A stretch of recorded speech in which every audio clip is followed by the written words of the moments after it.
Hello everyone, I'm Thomas Wood. I'm your Vice President of Academics and University Affairs. I'm just going to say VPAUA from now on because that's way too much of a mouthful to actually say every time. I have to introduce myself. So throughout the year, SCSU is going to be releasing some videos like this, talking about different things, events, important deadlines that are coming up that people really should know about. So this is the first one we're going to be doing.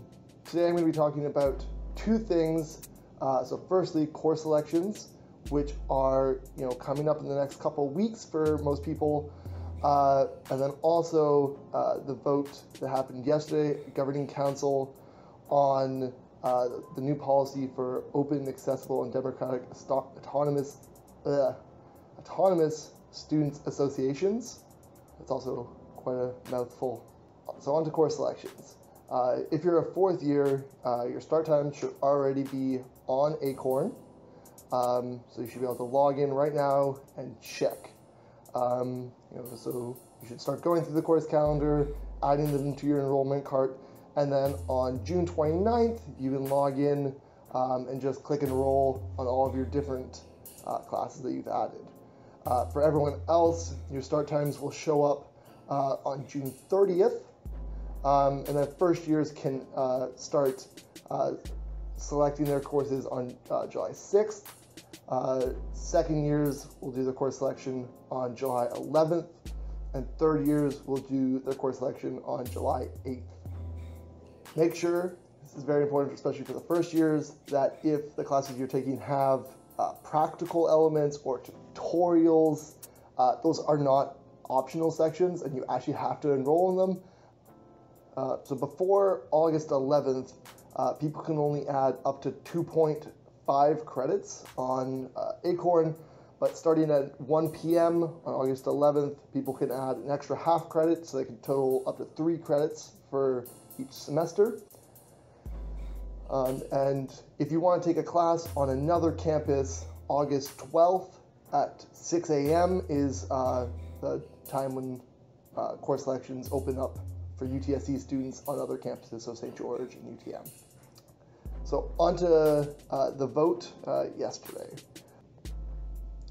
So on June 23rd, myself, as well as executives from the University of Toronto Mississauga's Student Union, UTMSU, the Graduate Students Union, GSU, and the Association of Part-Time Undergraduates at U of T, such a long name, or APIS, spoke in opposition to this policy.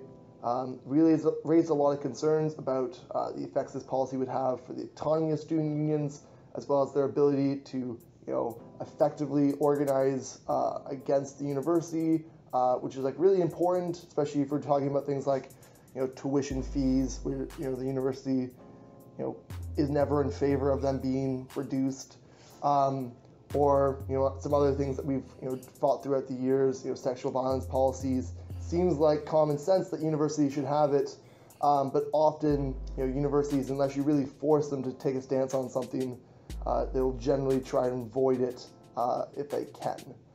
So it's really important for us to have the ability to do this, and there were some questions about whether or not this policy was going to infringe on our ability to do that.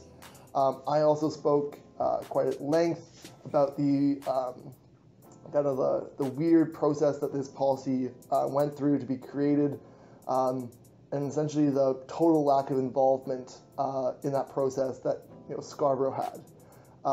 This process was mainly led by societies downtown, based on grievances that came from societies downtown, and when Scarborough wasn't invited, we were told it was never going to impact us.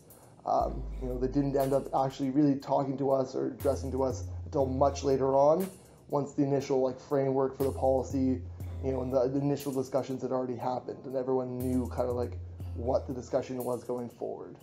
So yeah, Scarborough is often kind of ignored in a lot of these larger discussions for the university, which really sucks. We're supposed to be at a tri-campus institution, but when decisions are made, they're often decisions that are really just made by downtown, and are dictated to the other campuses without a lot of real input from students on those campuses, which is really unfortunate. Especially from the Scarborough perspective, like we're a very different campus than St. George. Very different makeup. Our OSAP usage is way higher than theirs. Our students are much more likely to be racialized students, first generation Canadians, or their parents were first generation Canadians. People who have to work, raise their families, or help with their grandparents. So it's really unfortunate that the university doesn't feel like lack of consultation with people on the Scarborough campus is a problem. There are also some student societies from the St. George campus that spoke in favor of this policy, though. If anyone has any questions on this policy, they should feel free to contact me, Thomas Wood. My email address is academics@scsu.ca. You can also feel free to come into the office. I'm here Mondays through Fridays, 9 a.m. to 5.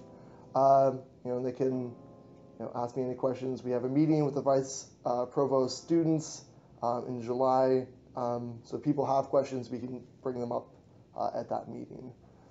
But other than that, that's all I have for you today. So I'll see you next time.